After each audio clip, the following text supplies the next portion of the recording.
പുരുഷന്റെ hormone basically design ചെയ്തിട്ടുള്ളത് അഗ്രഷനും സെക്സിനുമാണ്. സ്ത്രീയുടെ ഇമോഷൻസും കണക്ഷനും കമ്മ്യൂണിക്കേഷനുമാണ്.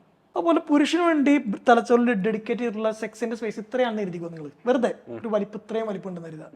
സ്ത്രീക്ക് അത് ഇത്രയാണ്. ഒരു പെൺകുട്ടി നടന്ന് സെക്സ് ആയിട്ട് പോണ കണ്ടാൽ നമുക്ക് ഇറക്ഷൻ ഉണ്ടാവും ആണിന്, പെണ്ണിനത് ഉണ്ടാവില്ല.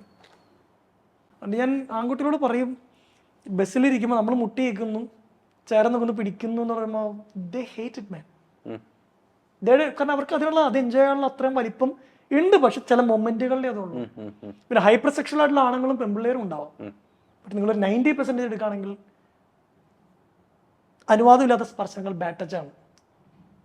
ഇത് പിന്നെ പീരീഡ്സിന്റെ സമയത്ത് ഈ പെൺകുട്ടിയുടെ തലച്ചോറ് എന്ന് പറയുന്നത് ഹോർമോൺ കൊണ്ട് മാരിനേറ്റ് ചെയ്യപ്പെടുകയാണ് എല്ലാ തവണയും. അതായത് പീരീഡ്സ് തുടങ്ങണേക്കാളും മുമ്പ് അവൾക്ക് വേറെ മൂഡിലായിരിക്കും, പീരീഡ്സിനകത്ത് വേറെ മൂഡിലായിരിക്കും, പീരീഡ്സ് കഴിയുമ്പോൾ വേറെ അവസ്ഥയായിരിക്കും, ഗർഭിണിയാകുമ്പോൾ ഒരു അവസ്ഥയാണ്, മുലയൂട്ടുമ്പോൾ ഒരു അവസ്ഥയാണ്, മുലയൂട്ടിൽ നിൽക്കുമ്പോൾ വേറെ അവസ്ഥയാണ്, മെനോപോസിൽ വേറെ അവസ്ഥയാണ്. നമുക്കിത് എന്തെങ്കിലും ഉണ്ടോ?